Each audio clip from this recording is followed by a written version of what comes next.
The Blackwell Chronicles. The Elvin Vampire. Prologue. The White Shadow, 1917. By Burton Blackwell. The air in Elvins didn't just feel hot, it felt heavy, like the weight of the lead deep in the mines below. It was a Tuesday in July, and the sun was a hateful eye in a cloudless sky. 10-year-old Wayne sprinted down the dusty path toward the cluster of shacks on the edge of town. His lungs burned, but he didn't dare slow down. He had seen it. He had actually seen the white shadow that the older boys whispered about. As he rounded the bend near the creek, he stopped.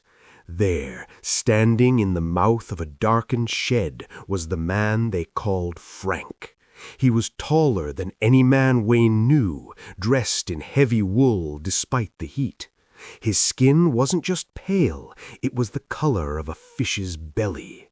His hair was a shock of bone-white silk, and when he turned his head, Wayne saw eyes that weren't brown or blue, but a terrifying, shimmering pink. Frank was lugging a heavy wooden crate. As he heaved it over the threshold, the wood splintered. Something thick and dark, redder than the Missouri clay, began to leak from the corner, dripping steadily into the dust. Wayne let out a jagged gasp.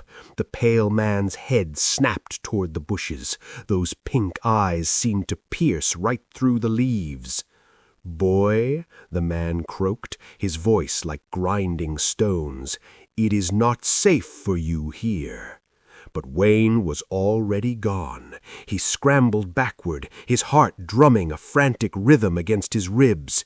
He burst into the town square, where the men were gathered with their pickaxes and shotguns, their faces grim from the riots at the mines. "It's him!" Wayne screamed, pointing back toward the woods. "The vampire! I saw the blood! He's taking our lives to stay alive in the dark!" The men didn't ask for proof. In a town filled with fear, a monster was the only thing that made sense. They shouldered their tools and turned toward the edge of town, their shadows stretching out behind them like long, dark fingers reaching for the grave. Chapter 1. The Library of Secrets.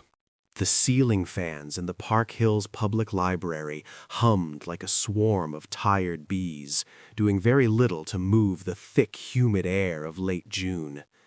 Patty leaned over a mahogany table, her fingers tracing the edge of a yellowed newspaper clipping. "Are you sure about this?" Rebecca whispered, pushing her glasses up the bridge of her nose. She checked the librarian over her shoulder. "Looking up vampire in the local history section feels like we're asking for a Saturday detention." "It's not just a vampire, Becky," Patty said, her voice low and urgent. "My grandpa used to talk about the white shadow of Elvins. He said his own father wouldn't even say the man's real name. He called it the town's great shame." David sat down next to them, dropping a heavy, dust-covered book onto the table with a thud. "Found it. It wasn't under history. It was in the donated memoirs section. It's a handwritten diary from a woman who lived in Elvins in 1917. Keith pulled up a chair, looking skeptical. He was still wearing his baseball jersey, fresh from practice. "Look, I'm all for a good ghost story, but we've got a game on Friday. If we're spending our afternoon looking at old dusty papers, it better be for something cooler than a guy who was just really pale." "It's more than that," Patty insisted. She turned the diary toward the center of the group. "Read this entry from July 15th. David squinted at the looped, fading cursive and read aloud in a hushed tone. "The riots have moved from the mines to the homes. They took the foreigner, the one with the white hair, to the edge of the woods. They say he was cursed, that he took the breath from the children in their sleep. They didn't give him a trial. They just gave him a cage." "A cage?" Keith asked, his eyebrows knitting together. "Who buries someone in a cage?" "Someone who's afraid they'll get back up," Rebecca muttered, her logic-driven brain finally starting to spark with interest. "There's a grave at the far back of Clark's cemetery. You've seen it, Keith, the one with the rusted iron fence that's taller than a person." "The vampire grave," said Patty. "The legend says he wasn't a vampire when he was alive. He was just a man people were afraid of. But the hate the town had for him and the way he died turned him into the very thing they were scared of." Suddenly, the library lights flickered. It was a brief pop, a momentary dip into darkness, but in that second, Patty felt a cold draft against the back of her neck. It was impossible. The library windows were sealed shut against the Missouri heat. "Did you guys feel that?" she asked, her voice trembling. "Just the old wiring," said David, though he gripped his flashlight a little tighter in his pocket. Patty looked back down at the diary. A small black and white photograph was tucked into the back sleeve. She slid it out. It was a photo of the iron cage when it was new, over 100 years ago. Standing just outside the frame of the picture was a blurred, tall figure. It was too pale to be a smudge on the film. "We need to go there," Patty said, her eyes fixed on the figure in the photo. "The missing pets, the strange shadows people are seeing on Main Street. I think something happened to that cage." Keith sighed, but he was already standing up. "Fine, but if we see one bat or one guy in a cape, I'm out." "It's not going to be a guy in a cape, Keith," Rebecca said, her voice dropping to a nervous whisper as they packed their bags. "If the legends are right, he doesn't look like a movie monster. He looks like a ghost that never found his home." As they walked out the heavy library doors, none of them noticed the photocopy of the 1917 map on the table. A small wet drop of something dark and red had appeared on the paper, right over the spot marked Clark's Cemetery. Chapter 2. The Town That Vanished. The four friends rode their bikes down the sloping streets of Park Hills. To anyone else, it looked like a normal Missouri afternoon, the smell of cut grass in the air and the sound of distant lawnmowers. But Patty couldn't shake the feeling that they were riding through a ghost. "Stop a second," Patty called out, squeezing her handbrakes near the old mineral museum. "What's up, Pat?" Keith asked, skidding to a halt. "Look at the street signs," she said, pointing toward the intersection. "My dad told me that back in 1994, the towns of Elvins, Flat River, Esther, and River Mines all consolidated to become Park Hills. Before that, Elvins was its own place with its own secrets. But just because the name changed on the map doesn't mean the history went away." "She's right," Rebecca added, pulling a small map from her bag. "We're standing in what used to be the heart of Elvins. The old miners' houses, the hills, even the dirt under our tires. This was his territory. When people talk about the Elvins Vampire, they're talking about here." David looked around, a slight shiver running down his spine despite the heat. "It's weird to think about, like Park Hills is just a mask worn over the face of Elvins. And that mask is slipping. Come on, Clark's Cemetery is just ahead." They ditched their bikes near a wall of overgrown brush and hiked the rest of the way. Clark's Cemetery wasn't like the neatly manicured graveyards in the center of town. It was tucked away, bordered by thick woods that seemed to be trying to swallow the headstones whole. As they pushed through the tall grass, the air turned noticeably cooler. The buzzing of the cicadas, which had been deafening on the road, suddenly cut out, leaving a heavy, ringing silence. "There it is," Keith said, pointing toward the back edge of the property where the shadows of the oak trees were the deepest. The cage rose out of the weeds like a rusted skeleton. It was a Victorian-style iron fence 6 feet tall, with sharp spear-like pickets, but as they got closer, they saw that something was wrong. "Look at the corner," David said, clicking on his flashlight to cut through the gloom of the tree canopy. One of the heavy iron bars hadn't just rusted through, it had been bent. The thick metal was twisted outward, as if something with incredible strength had pushed its way from the inside out. One of the iron crosses that used to sit atop the gate lay face down in the dirt, snapped off at the base. "Rebecca," Patty whispered, her face going pale. "You're the one who knows about physics. Could a tree falling do that?" Rebecca knelt by the bent bar, her breath hitching.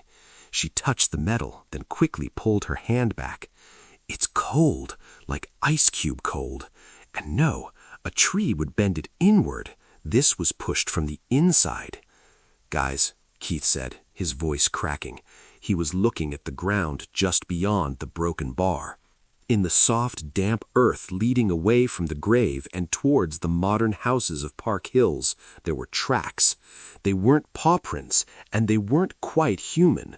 They were long, narrow indentations, spaced incredibly far apart, as if whoever made them was moving with a terrifying, unnatural stride. "He's out," Patty whispered, looking back toward the town. "The Elvins Vampire isn't in the cage anymore. He's home."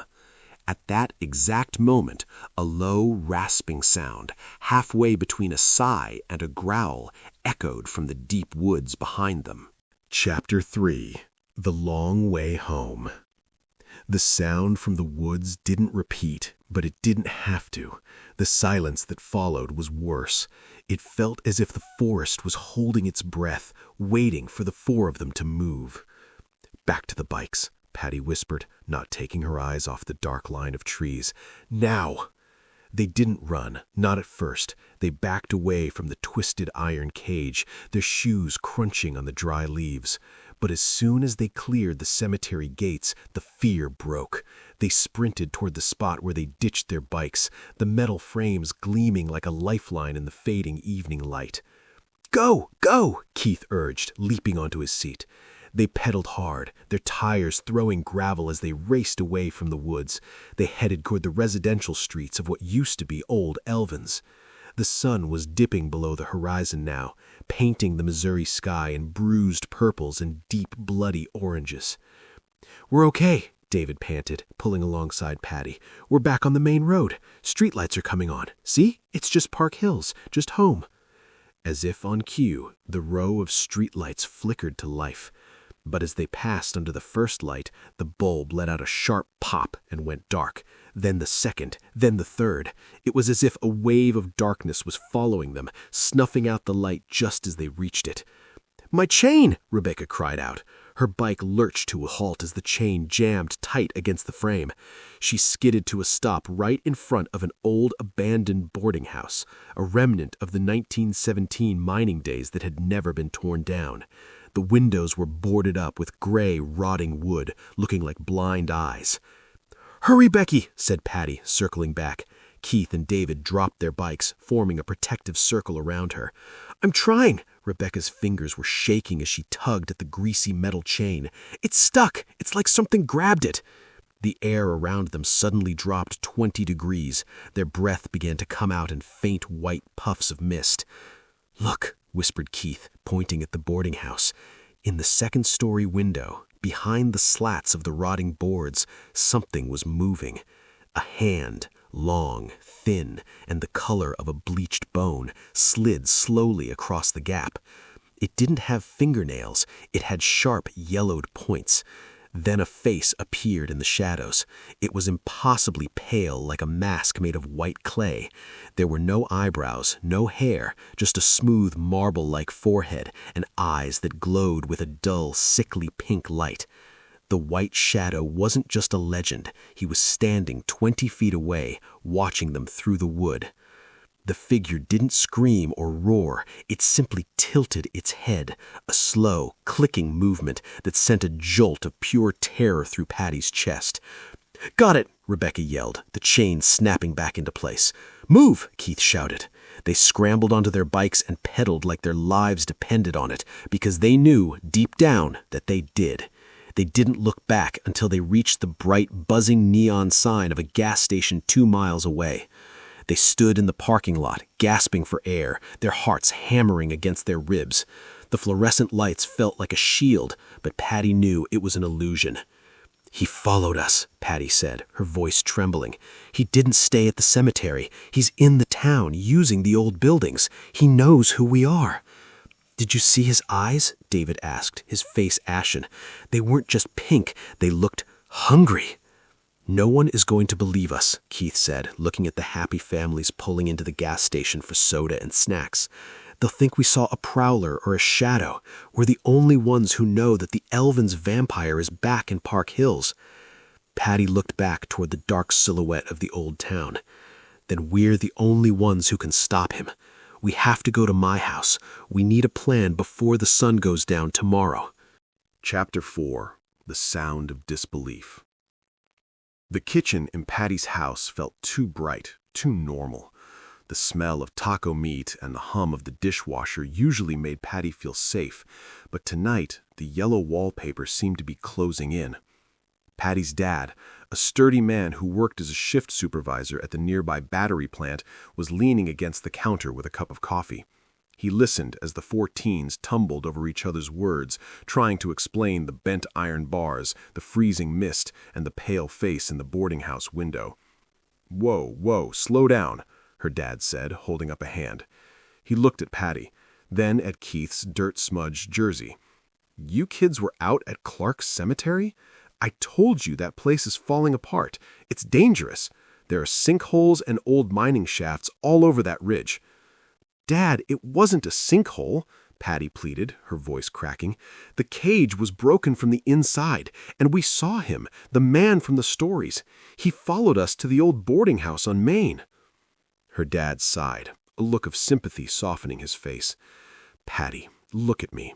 You guys have been spending too much time in the library. That old boarding house has been a hangout for vandals for years.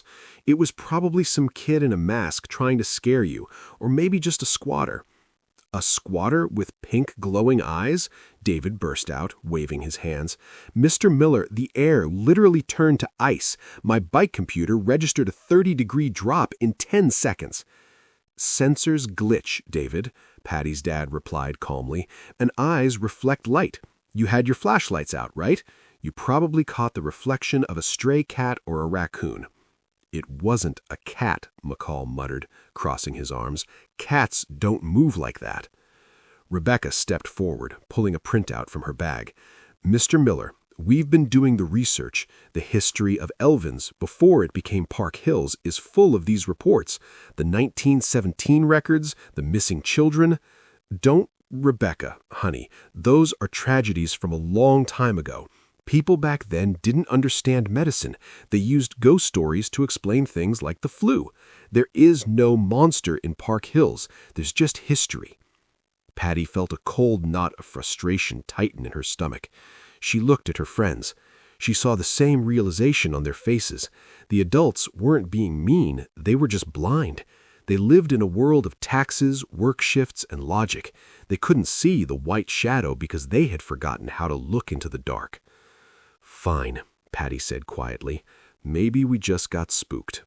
"That's my girl," her dad said, patting her shoulder. "Stay out of the old part of town for a few days. The police are already dealing with those missing dogs over on North Street. They don't need to be chasing vampires, too." The 4 teens walked slowly up the stairs to Patty's room and shut the door. The silence was heavy.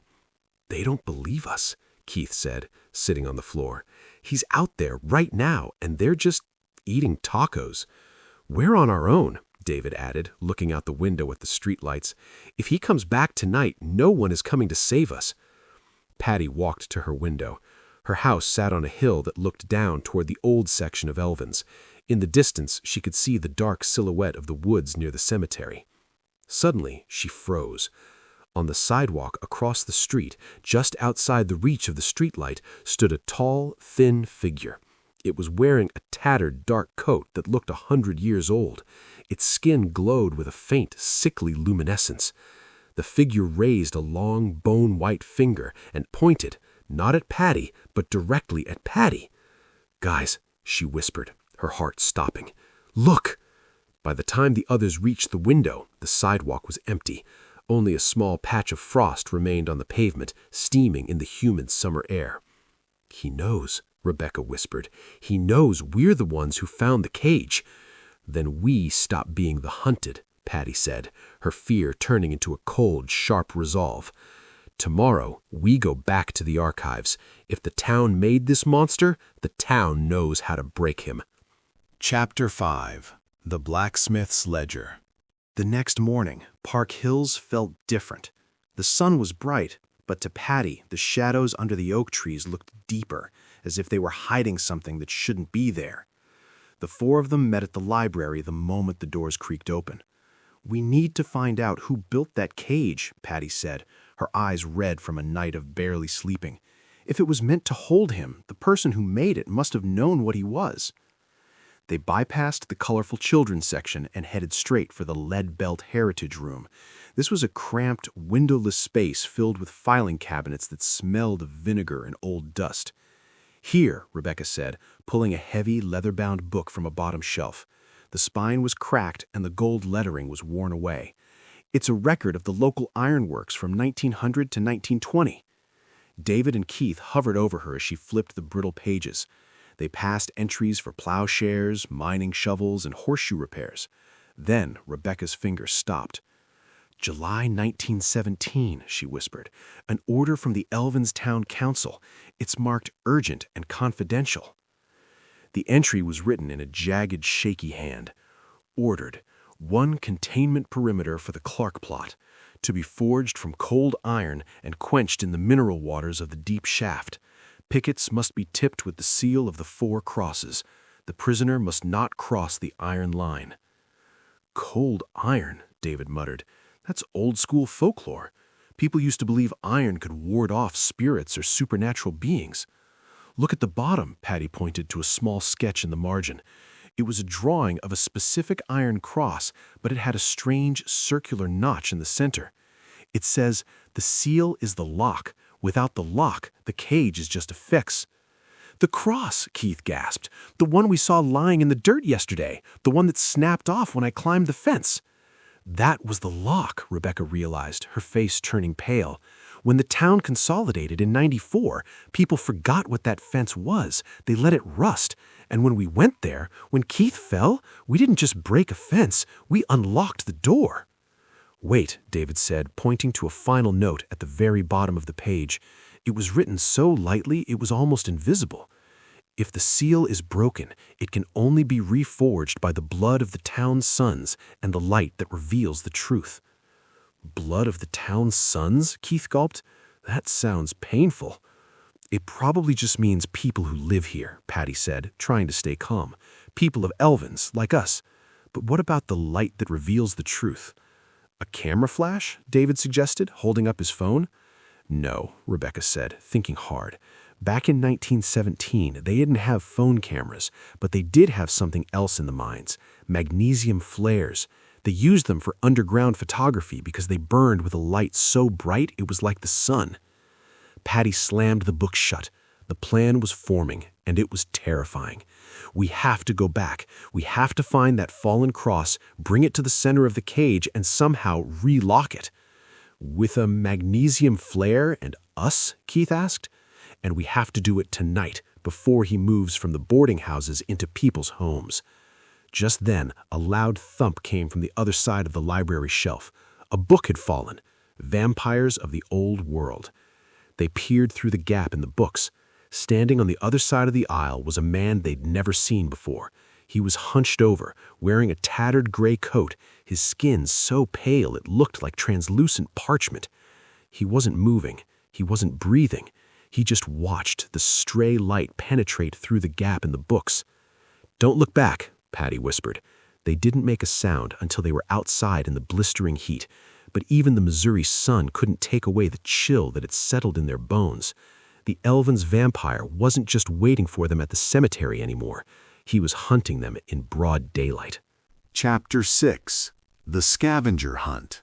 The parking lot of the library felt like an oven, but the four of them were shivering. The man in the gray coat, the white shadow, had been feet away from them, in a public building in the middle of the day. "He's getting bolder," David said, his voice jumping an octave. "He's not even hiding anymore." "He's not just bolder," Patty said, her mind racing as she unlocked her bike. "He's trying to stop us from finding the rest of the story. He knows we were looking at that ledger." "We need those supplies," Rebecca said, her logic kicking back in despite her trembling hands. If the ledger said we need the light that reveals the truth and the blood of the town, we have to get them now, before the sun goes down. They split the list. David and Keith were tasked with finding the magnesium. Patty and Rebecca had to find a way to get back to the cemetery and retrieve the lock, the fallen iron cross. Where are we supposed to find magnesium flares in Park Hills? It's not like they sell vampire hunting kits at the hardware store. The Mineral Museum, David said, his eyes lighting up. My uncle works there. They have old mining equipment displays, safety lamps, pickaxes, and old emergency flares from the 1940s. If any place has magnesium, it's there. The boys sped off toward the museum, while Patty and Rebecca headed back toward the old Elvins district. As the girls rode, the atmosphere shifted. It was that strange time in the afternoon where the shadows start to stretch, turning long and thin. Patty kept glancing into the alleys. Every time she saw a white sheet on a clothesline or a pale fence post, her heart skipped a beat. "Patty, look," Rebecca whispered, slowing her bike. They were passing the old boarding house from the night before. The front door, which had been nailed shut for years, was now standing wide open. A single bone-white handprint was smeared across the dark wood of the frame. "Don't look," Patty commanded, her knuckles white on her handlebars. "Just keep pedaling." Meanwhile, at the museum, David and Keith were huddled in the Safety Through the Ages exhibit. "There," David whispered, pointing to a glass case. Inside were 3 long silver tubes labeled Vintage Magnesium Signal Flares, 1945, extremely bright, handle with caution. "How are we supposed to get them out?" Keith asked. "The case is locked." "We don't break it," David said, pulling a small screwdriver from his pocket. "We just unscrew the hinges. My uncle is in the back office. He won't hear a thing." With shaking hands, David worked the screws. Keith kept watch, his eyes darting to the museum entrance. For a second, he thought he saw a tall, pale reflection in the glass of a display case featuring lead ore, but when he turned, nothing was there. Clink. The glass moved. David swiped 2 of the flares and stuffed them into his backpack. "Got him. Let's move." The 4 of them met back up at the edge of Clark Cemetery just as the sun began to dip behind the trees, turning the woods into a wall of black. "Did you get it?" Patty asked. David patted his bag. 2 flares. They're old, but the strike caps are still sealed. They should burn bright enough to blind anything. "Good," Patty said. She held up a small, heavy object wrapped in her sweater. It was the fallen iron cross. She and Rebecca had successfully sneaked back to the gravesite and grabbed it, but Patty's hands were still stained with the rusted orange dust of the iron. "What about the blood part?" Keith asked nervously. Patty looked at her friends. "The ledger said, 'the blood of the town's sons and daughters.' I think it means we have to be the ones to hold the seal. It's not about hurting ourselves. It's about the fact that we belong to this place. We are the ones who have to care enough to put him back." "I hope you're right," David said, looking at the dark woods. "But he's definitely here. I can feel the temperature dropping." A soft, rhythmic sound started coming from the trees. Tap, tap, tap. It sounded like a long fingernail tapping against the trunk of a dead oak tree. It was coming from all directions. "He's surrounding us," Rebecca whispered, reaching into her bag for her heavy flashlight. "He doesn't want us to get to the cage." "Stay together," Patty ordered, her voice firm, tightly. "We walk to the grave, we set the flares, and we don't stop, no matter what we see in the dark." As they stepped into the tall grass of the cemetery, the streetlights of Park Hills seemed 1,000,000 miles away. They were back in Elvins now, and in Elvins, the shadows had teeth. Chapter 7. The Whispering Grass. The boundary of Clark Cemetery wasn't just a line of trees. It felt like a wall of ice. The moment the 4 of them stepped past the tilted stone pillars of the entrance, the sounds of the modern world, the hum of distant cars on Highway 67, the barking of a dog, simply vanished. "Flashlights on," commanded Patty. 4 beams of light sliced through the gloom. The cemetery was a chaos of gray headstones and tangled briars. Because it was an old lead-belt graveyard, the ground was uneven, pockmarked by century-old sinkholes that looked like hungry mouths. "Remember," whispered Rebecca, her voice trembling as she checked her map. "The vampire grave is in the paupers section at the very back, near the woods." Tap, tap, tap. The sound followed them. It wasn't just coming from the trees anymore. It was coming from the headstones. It sounded like someone was knocking on the stone from the inside. "Ignore it," said Keith, though his grip on his baseball bat was so tight his knuckles were white. "Is it a trick that the grass is moving against the wind?" asked David, his voice rising in pitch. He pointed his light at the ground. Even though there wasn't a breeze, the tall, yellowed grass was parting in long, rhythmic waves. Something was moving through it, circling them, staying just outside the reach of their flashlight beams. It was fast, impossibly fast. "Don't run," yelled Patty as Keith started to bolt. "If you run, you're a target. Stay in the circle." They huddled together, back to back, moving in a slow, awkward shuffle toward the back of the cemetery. "Look!" Rebecca pointed. A figure was standing atop a large granite obelisk about 50 yards away. In the moonlight, he looked like a statue, but he was too thin, too elongated. The white shadow was crouched like a gargoyle, his tattered coat fluttering. His pink eyes caught the light of their flashlights and flared with a terrifying neon glow. Suddenly, he opened his mouth. He didn't roar. Instead, a voice drifted across the cemetery, a voice that sounded like a dozen people speaking at once. It sounded like Patty's mother. It sounded like Keith's coach. "Go home, children," the voice whispered, the sound vibrating in their very teeth. "The cage is broken. The debt must be paid in red." "It's using the memories, Leo. That the ledger talked about," David shouted. "It's trying to get inside our heads." "He's not real," Patty screamed at the figure. "You're just a ghost of Elvins. You don't belong in Park Hills."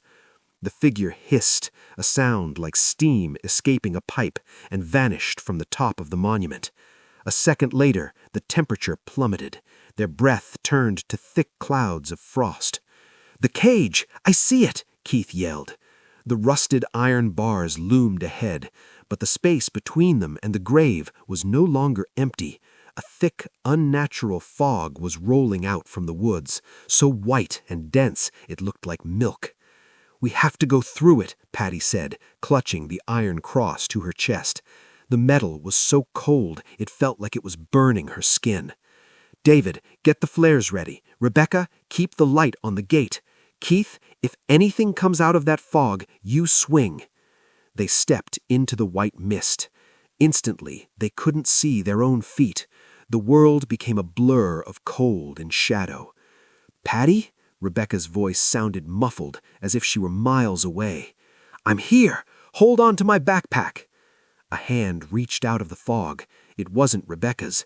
It was a long, pale hand with yellowed, pointed tips. It reached for the iron cross in Patty's arms. "No!" Patty shrieked, swinging the heavy iron cross like a club. The metal connected with something that felt as hard as stone. A high-pitched, inhuman shriek echoed through the cemetery, and the fog suddenly swirled and broke. They were standing right in front of the broken cage. The twisted bars were vibrating, humming with a low, angry frequency. Chapter 8. The Light of Truth. The Elvins Vampire hovered over his own disturbed earth, a pillar of moonlight and malice. Up close, he didn't look like a movie monster. He looked like a person who had been hollowed out by 100 years of bitterness. His skin was translucent, showing the faint, dark outlines of frozen veins. "The lock!" Rebecca whispered, her voice trembling. "Patty, get the cross to the gate!" "You're not going anywhere," the vampire's voice grated. It wasn't a whisper anymore. It was a rasping growl that sounded like shovels hitting gravel. He lunged. He didn't run, he blurred. "Keith, now!" Patty screamed. Keith stepped forward, swinging his aluminum baseball bat with everything he had. The bat whistled through the air, but the vampire caught it mid-swing with one hand. The metal of the bat began to frost over instantly, turning brittle and white. With a flick of his wrist, the vampire tossed Keith aside like he weighed nothing more than a handful of leaves. "David, the flares!" Patty scrambled toward the gate, her boots slipping on the slick, frozen grass. David fumbled with the vintage magnesium tubes. "I'm trying. The caps are stuck." He gripped the strike cap, his fingers numb from the unnatural cold. He gritted his teeth, thinking of the blood of the town's sons from the ledger. He slammed the end of the flare against a granite headstone. Crack! A spark flew, and then, whoosh! A blinding, violent white light erupted from David's hand. It wasn't like a flashlight. It was like a piece of the sun had been dragged down to Clark's cemetery. The magnesium hissed, spitting out sparks that burned with a blue-white intensity. The vampire shrieked, a sound so loud it felt like it would shatter the kid's teeth. He covered his pink eyes with his long skeletal hands, his skin smoking where the white light touched him. "The light that reveals the truth!" Rebecca shouted, shielding her eyes. "Look at him!" Under the magnesium glow, the vampire changed. He wasn't a terrifying shadow anymore. The harsh light stripped away his illusions, showing him for what he was, a lonely, broken man trapped in a loop of his anger. For a split second, they didn't see a monster. They saw Frank, the miner who had been treated so unfairly. "Now, Patty, put it back!" David yelled, holding the flare high as it hissed and sputtered. Patty reached the bent section of the iron fence. The heavy iron cross in her arms felt like 100 pounds. She saw the notch, the circular lock the blacksmith had forged a century ago. "You don't belong here," Patty cried out, her voice echoing across Park Hills. "We know the truth. You were wronged, but you can't take it out on us." The vampire snarled, trying to push through the wall of white light. He reached out, his long fingers inches from Patty's throat. Patty didn't flinch. She slammed the iron cross into the notch. A spark of orange fire, the cold iron reacting to the seal, shot out from the gate. The metal began to glow a dull, deep red. The bent bars started to groan, slowly straightening themselves as if an invisible blacksmith were hammering them back into place. "It's working!" Keith shouted, scrambling back to his feet. But the magnesium flare was dying. The brilliant white light began to flicker and fade into a sickly green smoke. "It's not enough," David warned. "The flare's almost out." As the light dimmed, the vampire's strength returned. He grabbed the iron bars, his hands sizzling as he fought against the sealing magic. The fence shook, the heavy iron posts swaying in the ground. He looked at Patty, his pink eyes narrowing. "You are of this soil. Your blood is the key.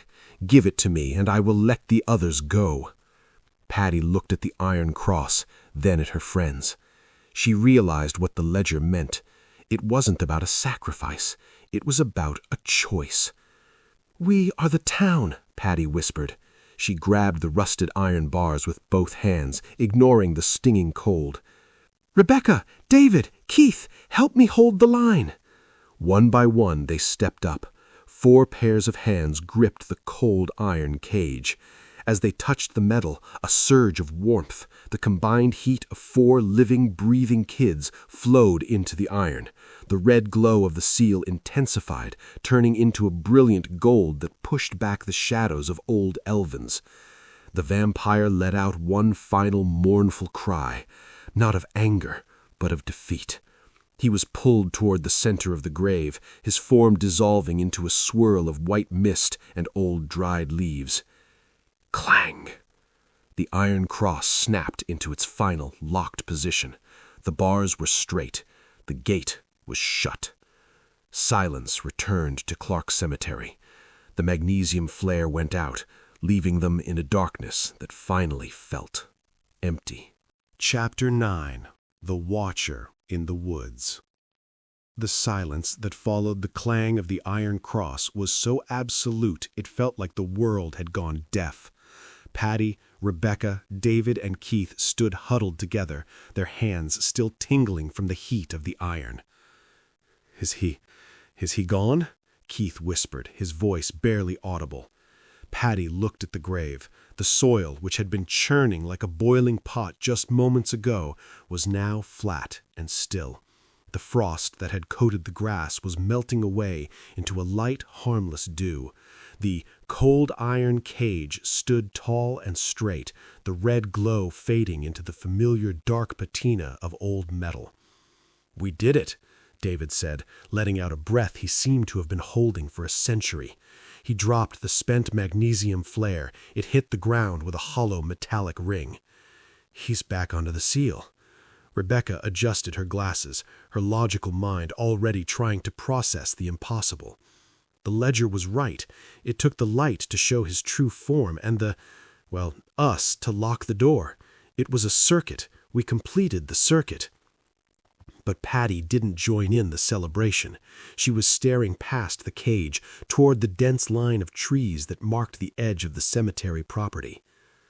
"Patty? What is it?" Rebecca asked, noticing her frozen expression.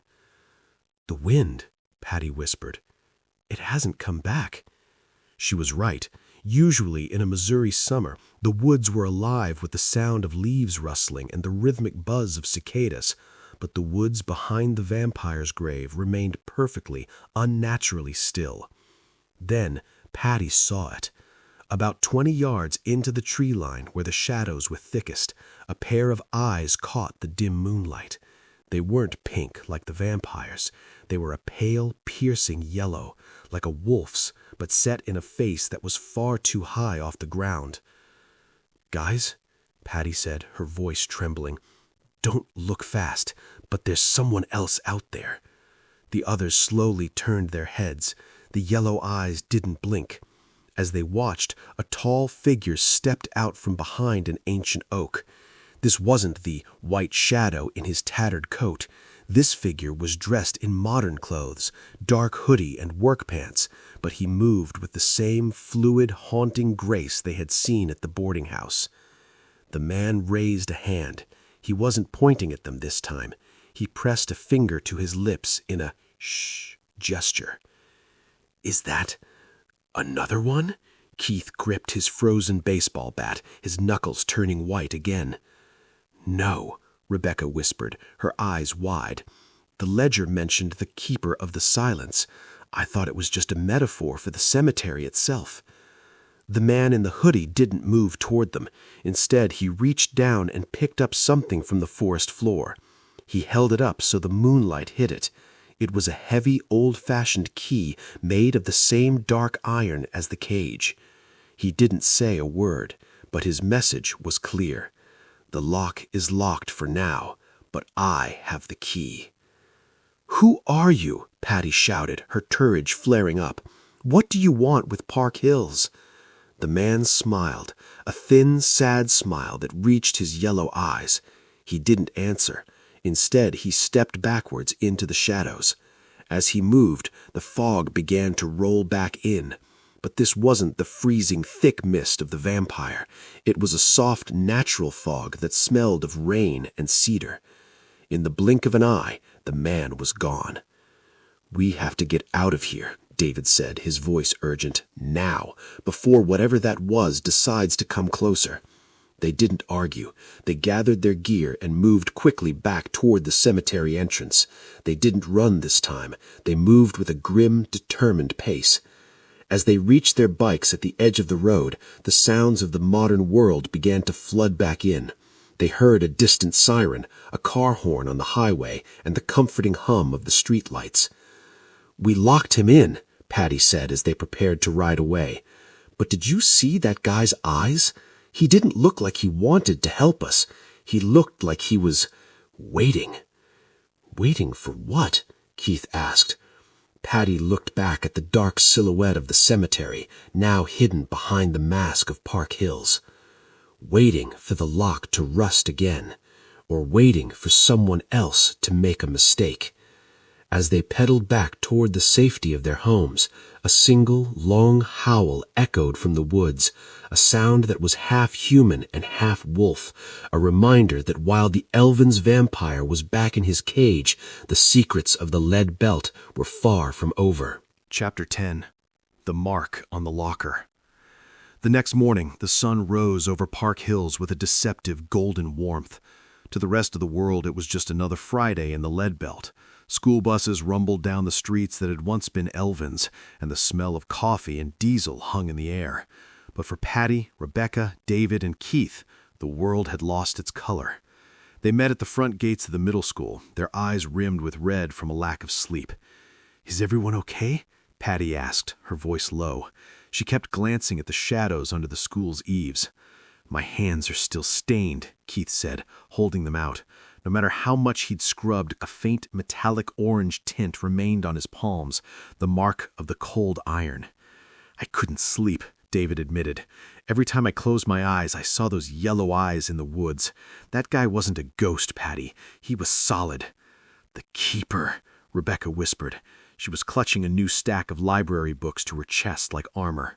"I spent all night looking through the consolidation records from 1994. When the towns merged to become Park Hills, a lot of the old property deeds just vanished, specifically the deeds for the lands surrounding Clark Cemetery."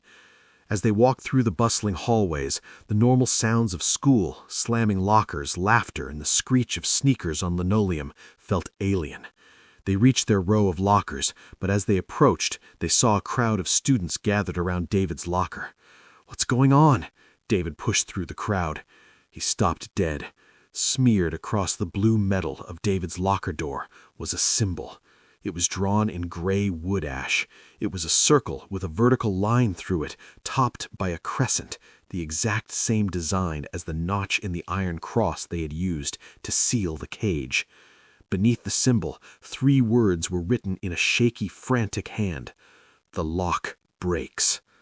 "Who did this?" Patty demanded, looking around at the surrounding students. "I don't know," a 6th grader whispered, looking spooked. "It was there when we got here. And David, look at the floor." David looked down. Directly in front of David's locker was a small, neat pile of lead ore.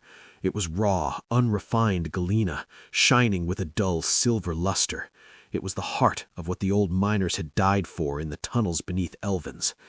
"Someone from school is watching us," Rebecca said, her logic failing to keep the tremor out of her voice. "Or someone who can get in here without being seen." Just then, the morning bell rang, a sharp electric trill that made all 4 of them jump. "Get to class," Patty told the others, trying to sound like the leader they needed. "Don't go anywhere alone, not even the bathroom. We meet at lunch behind the gym." As they drifted apart, Patty felt a pair of eyes on her.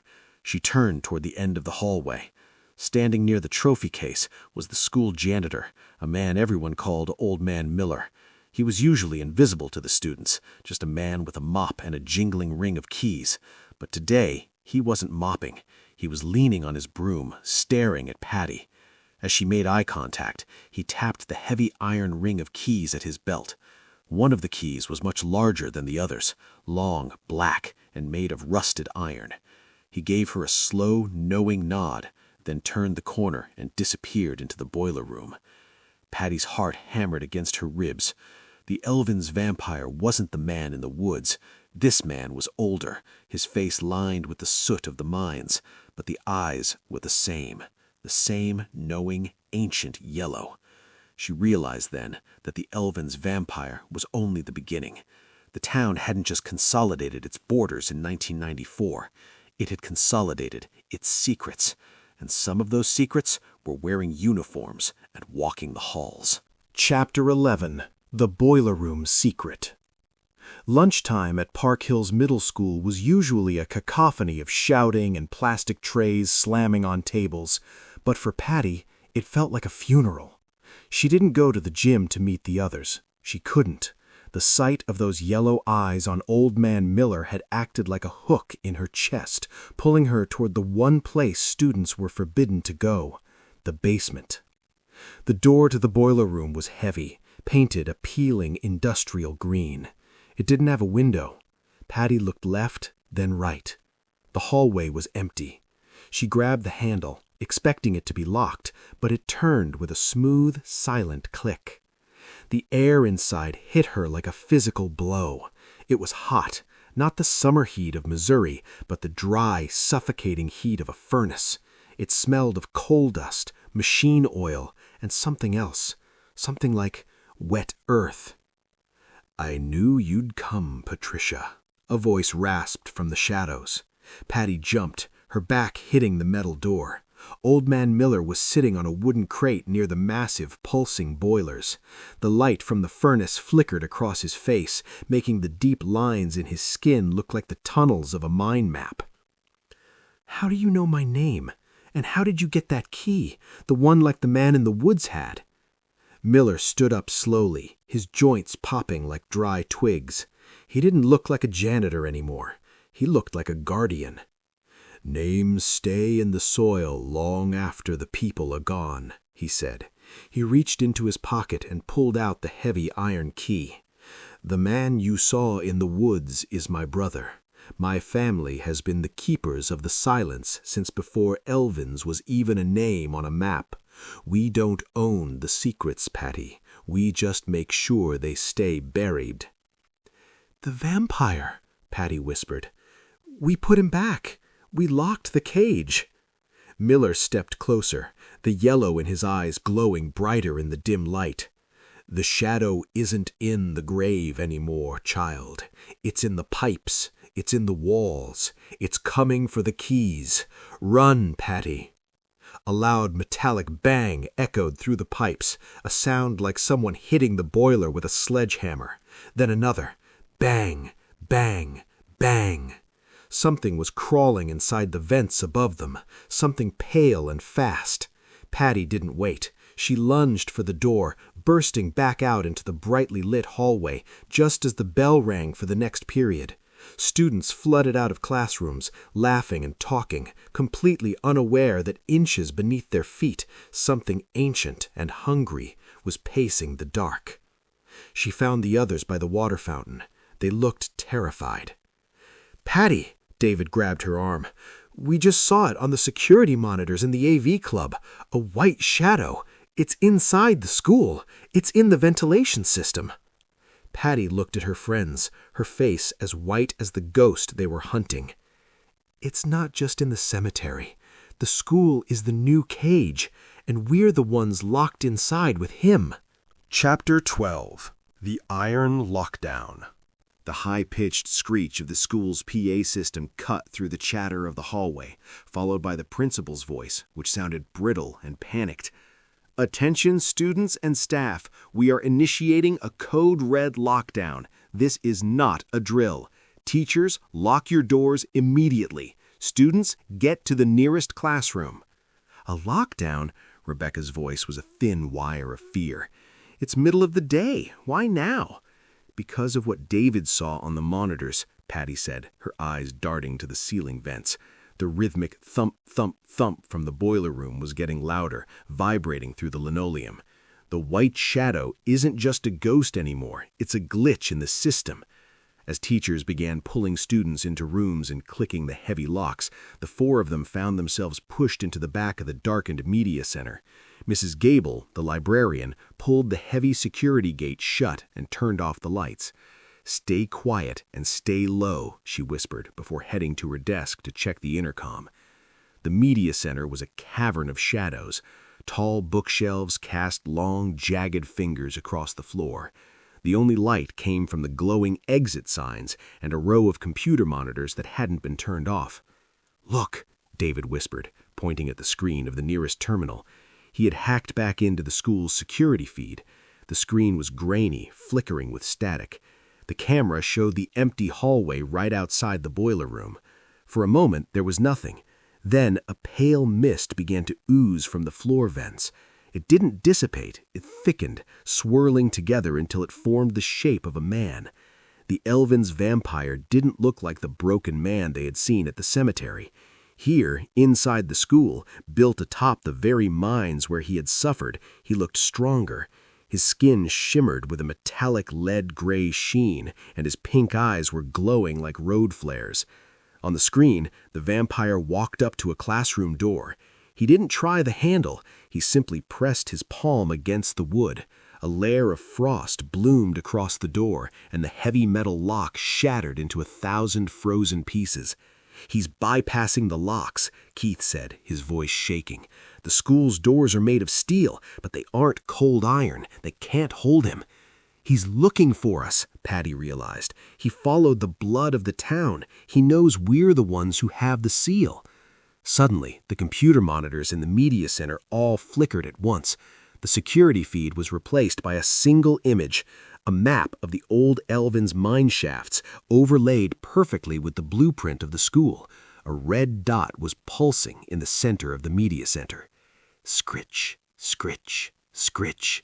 The sound was coming from directly above them. They looked up. The ceiling tiles were moving.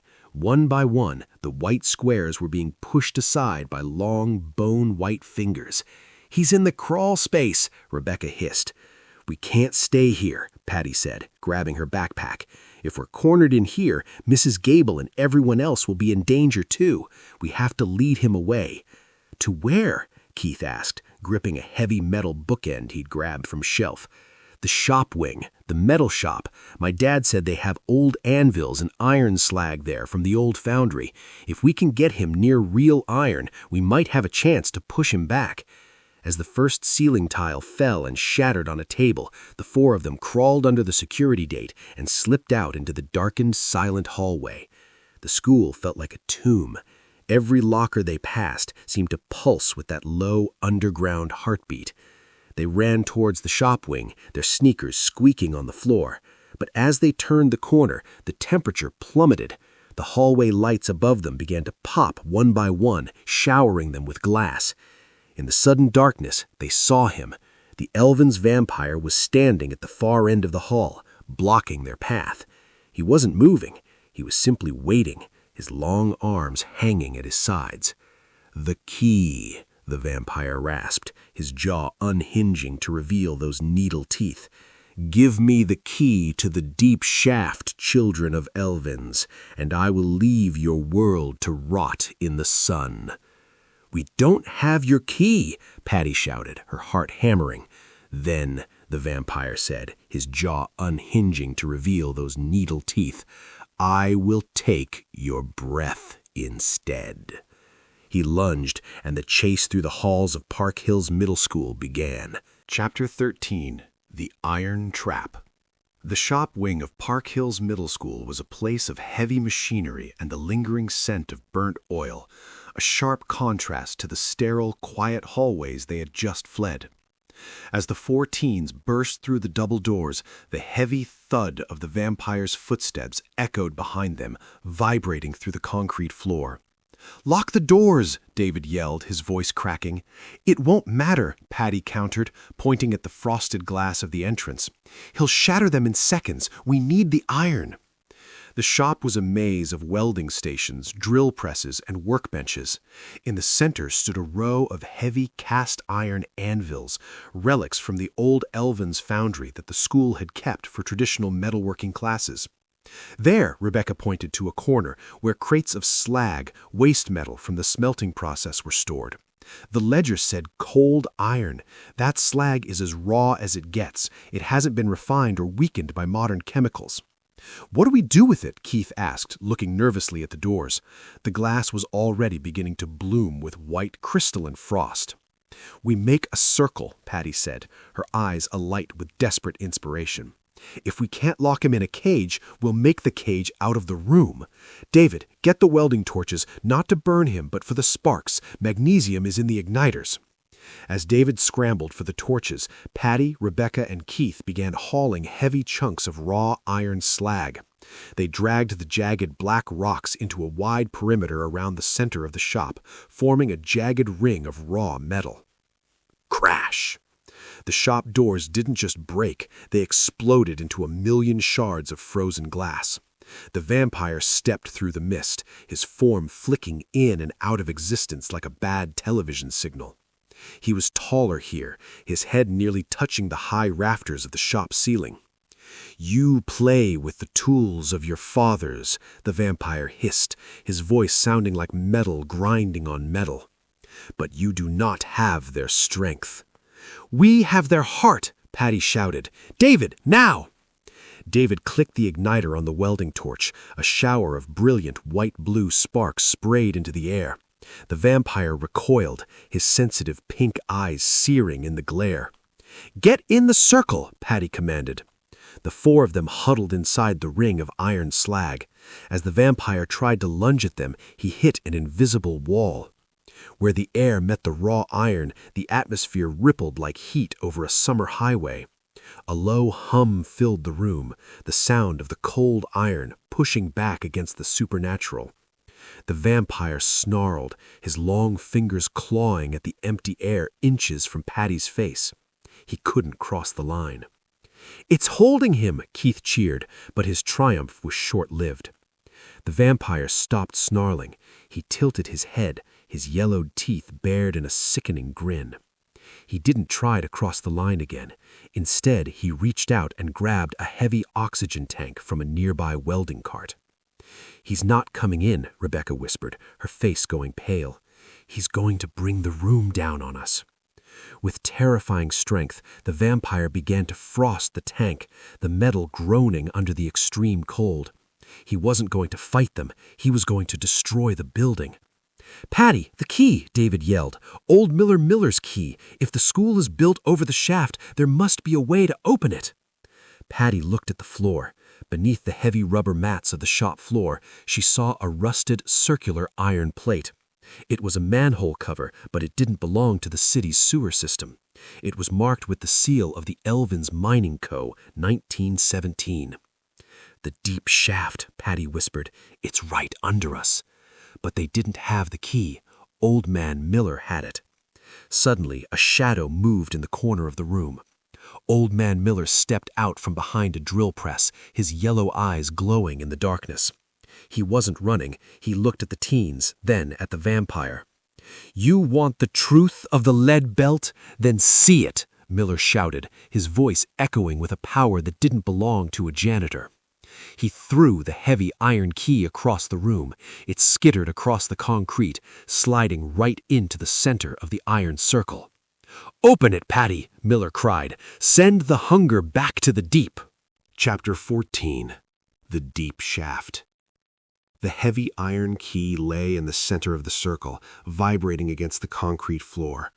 Outside the ring of slag, the vampire let out a sound that wasn't a scream. It was a roar of ancient, unadulterated greed. He slammed the oxygen tank against the floor, cracking the foundation. The school groaned, and dust rained down from the rafters.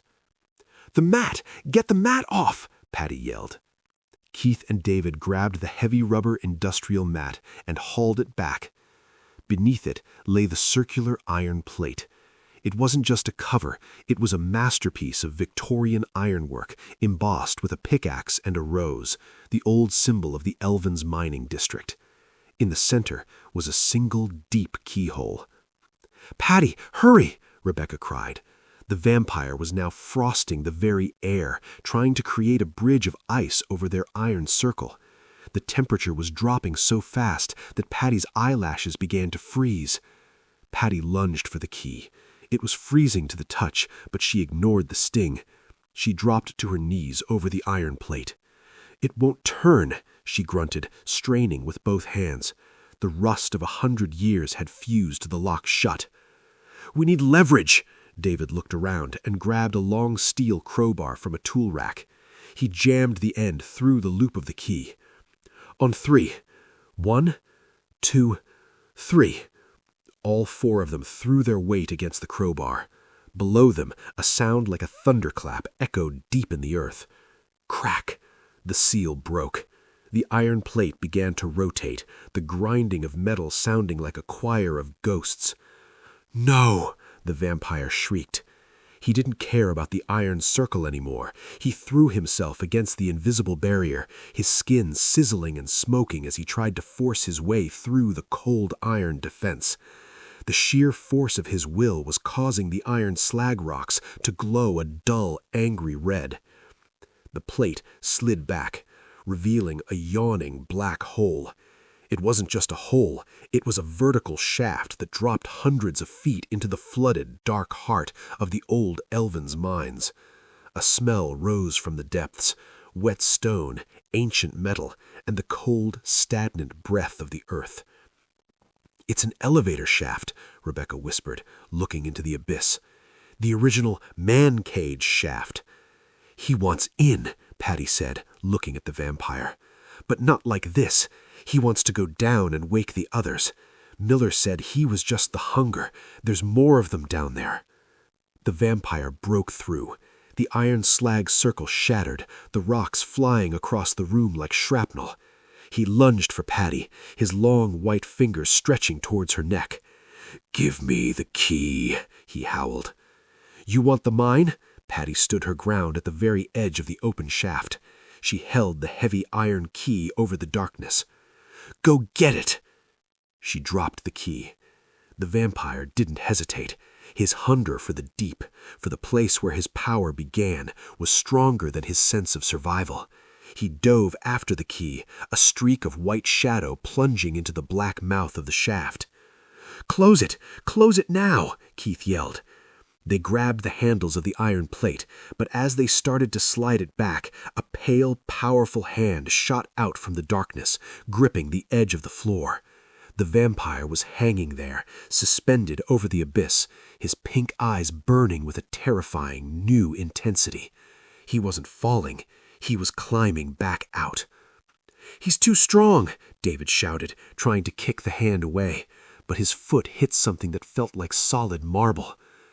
"The blood," Patty remembered, "the ledger. It's not just about belonging to the town, it's about the sacrifice of the people who worked here." She looked at Old Man Miller, who was standing at the edge of the room. He nodded once, then pointed to the welding sparks David had used earlier. "The light of truth," Patty realized. "David, the torch, into the shaft." David didn't ask questions. He cranked the oxygen on the torch to the max and threw the magnesium-infused flame directly into the hole. The magnesium-infused flame tumbled down, illuminating the shaft in a brilliant, blinding white. In that light, they saw the vampire's true face again. Not a monster, but a shadow that couldn't exist in the light of the truth. The vampire let out a final, hollow sob. The light stripped his grip from the ledge. He fell, his form dissolving into white mist before he even hit the water far below. Slam. The four of them shoved the iron plate back into place. Patty turned the key, locking it tight. The silence that followed was heavy. The lockdown sirens stopped. The frost on the windows began to melt, turning into ordinary streaks of water. "Is it over?" Keith asked, his voice trembling. Patty looked at the locked plate, then at the empty spot where Old Man Miller had been standing. He was gone. Only a small piece of silver lead ore remained on the floor where he had stood. "For now. But we aren't just students anymore. We're the keepers of Park Hills." Chapter 15. The Mark of the Mine. The lockdown was lifted 20 minutes later. The official explanation over the PA system was a mechanical failure in the HVAC system that had caused a pressure drop and minor structural vibrations. To the hundreds of students spilling out of classrooms, it was just an exciting story to tell over the weekend. They complained about the cold and the flickering lights, but they walked right over the metal shop floor without a second thought. But for Patty, Rebecca, David, and Keith, the world didn't look the same. They stood in the hallway as the all-clear bells rang. The air was warm again, but the four of them were still wearing their jackets, zipped up tight. "Look," whispered Keith, holding out his hands. The orange metallic stain from the cold iron hadn't faded. In fact, it had darkened, settling into the creases of his palms like a permanent tattoo. He turned his hands over. The skin felt tougher, as if a microscopic layer of metal had fused with his DNA. "I have it too," David said, showing his fingers. "And my vision, it's different." different how?" Patty asked. "Everything has a glow," David said, squinting down the hallway. "I can see the pipes behind the walls. I can see the copper wiring, the steel beams. It's like I'm looking at the skeleton of the school." "You're seeing the minerals," Rebecca realized, her voice hushed. "The lead, the iron, the zinc. We didn't just touch the cage, David. We completed a circuit with the earth. We've been tuned to the lead belt." Patty felt it too. It wasn't a visual change for her. It was a pull. She could feel the weight of the town, the miles of tunnels snaking beneath the streets of Park Hills, the empty shafts of old Elvins, the flooded chambers where the machines of 1917 still sat in the dark. She felt like a compass needle that had finally found north. "We can't just go back to being normal kids, can we?" Keith asked, looking at a group of 8th graders laughing by the trophy case. "We are normal kids," Hattie said firmly, though her heart wasn't in it. "We just have a second job now." They walked to the boiler room door one last time. It was locked, really locked this time. There was no sign of Old Man Miller. Patty checked the main office, but the secretary told her they didn't have a Mr. Miller on the janitorial staff. They hadn't for years. "He was a memory," Rebecca whispered, as they walked out to the bike racks. "A keeper who stayed behind to find the next generation, and he found us." As they pedaled away from the school, Patty stopped at the bridge that crossed the creek, the same spot where Wayne had seen the white shadow a century ago. She looked down at the water. It was clear and fast, running over rocks that sparkled with galena. "The vampire is back in the deep," Patty said, her voice echoing off the concrete. "But the hunger never truly dies. It just waits for the town to forget again." "We won't let them forget," David promised. "We can't," Keith added. "Our hands won't let us." They made a pact right there, standing over the water that linked the old world to the new. They would be the ones to watch the Clark cage. They would be the ones to listen to the pipes in the school basement. They would be the guardians of the border between the sun-drenched streets of Park Hills and the cold, white shadows of Elvins. Just as they turned to leave, a gust of wind blew through the trees. It wasn't the freezing chill of the vampire. It was a warm summer breeze that smelled of pine and damp earth. And for a split second, Patty thought she heard a faint metallic clink, the sound of a key turning in a lock, far, far below. Chapter 16. The Silver Locket. The rest of the summer passed in a blur of uneasy peace. The 4 friends spent their days together, bound by a secret that set them apart from everyone else in Park Hills. They visited Clark's cemetery once a week, checking the iron cage. It remained silent, the lock holding firm, though the grass around it refused to grow back. Then came the first day of September. The heat hadn't let up, but a new element arrived at Park Hills Middle. A girl named Audrey. She moved into one of the refurbished houses in the old Elvins district, a house that sat directly across from the abandoned boarding house where the kids had first seen the vampire. Audrey was quiet, with eyes the color of flint and a heavy, tarnished silver locket that she wore constantly. "She's staring at us," Keith whispered, as they sat at their usual table behind the gym. Patty looked up. Audrey was standing by the fence, her hand clutching the locket. As Patty made eye contact, she felt a sharp, electric jolt in her palms. The mark of the mine, the orange stain on her skin, began to throb with a dull, rhythmic heat. "My hands are burning," David hissed, tucking them under the table. "It's like they're reacting to something." Patty stood up. "Stay here." She walked over to the fence. As she got closer, she noticed the Audrey locket around her neck was humming. It was a low, metallic vibration, like a tuning fork. The silver of the locket wasn't bright, it was dark, almost black, and engraved with the same pickaxe and rose symbol they had seen on the mine shaft cover. "You have the mark," Audrey said before Patty could even say hello. Her voice was steady, but her eyes were filled with a strange, ancient sorrow.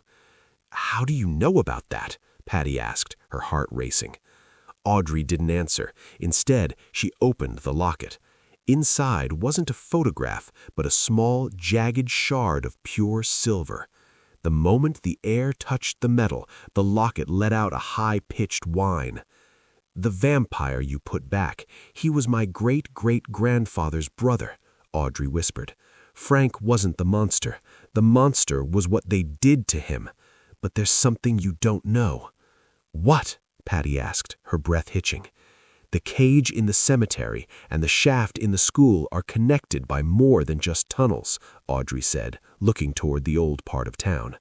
"There is a third point, a heart of the mine, and my locket says that something has entered it, something that isn't Frank." David, Rebecca, and Keith joined them at the fence.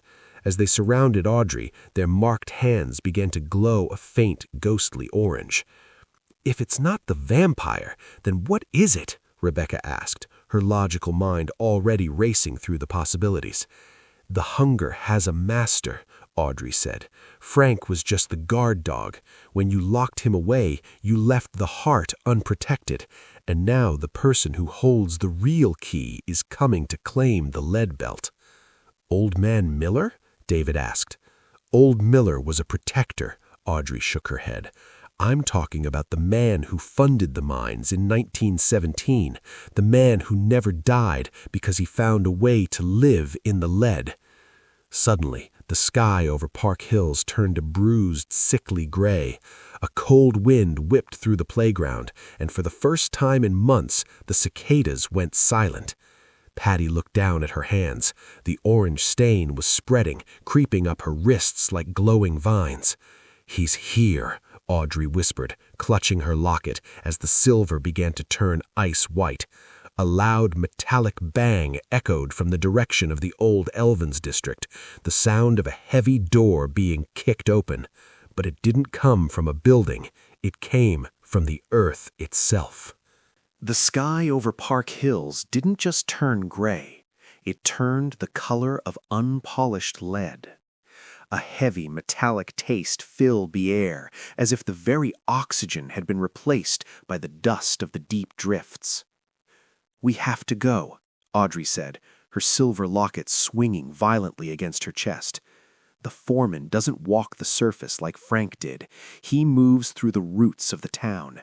If we don't reach the heart before he fully wakes, the ground won't just shake, it'll swallow the streets whole."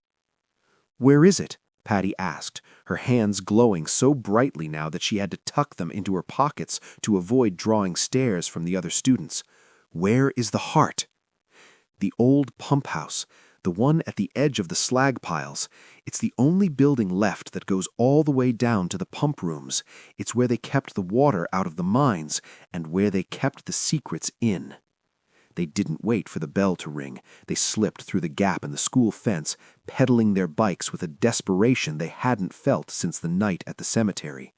They raced past the modern grocery stores and gas stations, crossing back over into the old Elvins district. As they approached the slag piles, the massive gray mountains of waste rock left over from a century of mining, the temperature didn't drop. Instead, it grew stiflingly hot. The ground beneath their tires felt soft, almost like it was vibrating. The pump house was a squat brick building covered in dying ivy. Its windows were barred with heavy iron, and the door was a solid slab of timber reinforced with steel. "My locket is the compass," Audrey whispered, holding the silver shard toward the door. The locket let out a pulse of white light, and the heavy locks on the pump house door groaned and slid back. They stepped inside, and the door slammed shut behind them with a finality that made Keith jump. Inside, the building was a hollow shell filled with rusted gears and massive silent pistons. In the center of the floor was a spiral staircase made of cast iron, winding down into a pitch-black abyss. "He's down there," David said, his mind vision kicking in. "I see him, but he's not a shadow like Frank. He's solid. He looks like he's made of the rock itself." They descended the stairs. The deeper they went, the more the walls changed. The brick gave way to raw limestone and veins of shimmering galena. Finally, they reached a massive cavern, a cathedral of stone where the water from the deep mines was once collected. Standing in the center of the cavern, next to a pool of dark, still water, was a man. He wore a crisp black suit from the 1920s and a wide-brimmed hat that shaded his face. In his hand, he held a cane topped with a fist-sized diamond of lead crystal. "The foreman," Audrey breathed. The foreman turned. His face wasn't pale, it was gray and textured like stone. His eyes weren't pink or yellow, they were black, like pools of oil. "Ah, the new keepers," the foreman said, his voice booming through the cavern like a rock slide. "And the descendant of the man I broke. How poetic." "You were the one who turned Frank into that thing," Patty shouted, her marked hands flaring with orange light. "You used the men of Elvins to find something down here, didn't you?" The foreman smiled, a slow, cold movement of his stone lips. "I didn't just find something, child. I found the Evervein, the source of all the wealth in this valley. But it required a price. It required the life force of those who dug for it. Frank was just the first payment." He tapped his cane on the ground. The floor of the cavern cracked. "You locked the hunger away, but by doing so, you broke the seal on the greed. Without the vampire to guard the gate, the Evervein is mine to harvest. And when I pull it from the earth, Park Hills will collapse into the void it was built upon." "We won't let you," Keith said, raising his metal bookend, the only weapon he had left. "You have the marks of the mine," the foreman laughed, "but those marks aren't shields, they are links. You belong to me now." He raised his cane, and suddenly Patty felt her own hands betray her. Her arms began to move against her will, reaching for the throat of her friend's. I can't stop," Patty cried, struggling against the invisible pull. "The silver," Audrey yelled, "the locket. It's the only thing he didn't forge." Epilogue: The Silent Watch. School life returned to a version of normal that only the five of them understood. To the teachers and parents of Park Hills, Patty, Rebecca, David, and Keith were just a group of friends who had become inseparable over a strange, humid summer. On a crisp October evening, the group gathered at the high ridge overlooking the town. From here they could see the lights of the modern high school, the glow of the grocery stores, and the dark, quiet patches of woods that hid the old Elvins foundations. "My dad says they're planning to turn the old pump house into a historical site," Keith said, kicking a loose rock down the hill. "They think the stone statue we left behind is some kind of forgotten art piece from the 1920s. "Let them think that," Patty said, her eyes fixed on the horizon. "The less they know about what's holding the ground up, the better they'll sleep." David looked at his hands in the fading light. The orange stains were almost invisible now, appearing only when he was near old iron or deep earth. "I still see the glows sometimes, especially when I walk past the school basement. It's like the town is breathing." Audrey, who had officially joined their circle, held up a new cord around her neck. It didn't have the silver locket. That was gone, buried in the heart of the mine, but she had replaced it with a small, smoothed piece of galena. "The foreman is a pillar now," she said softly, "and Frank is behind the iron. But the lead belt is a living thing. There will be other shadows, other hungers." "We'll be ready," Rebecca said, tapping a heavy leather notebook she now carried everywhere, her own version of the blacksmith's ledger, filled with everything they had learned. As the sun dipped below the hills, the streetlights of Park Hills flickered on. For a split second they all dimmed at once, a tiny rhythmic pulse of energy that traveled from the old mines to the new streets. The kids didn't flinch. They didn't run. They simply stood their ground, 5 figures silhouetted against the sky, watching over the town that was built on secrets. The history of Elvins was no longer a ghost story. It was their story, and as long as they stood together, the white shadow would remain nothing more than a legend whispered in the wind. A note from the author. I was born and raised near the town of Elvins back in the days before it was consolidated into modern-day Park Hills. Growing up in the heart of the Lead Belt, I remember vividly the stories my dad and grandpa used to tell me about the Elvins Vampire. Being from the area themselves, they carried those legends with them, and those chilling tales often made the Missouri summer nights extra chilling.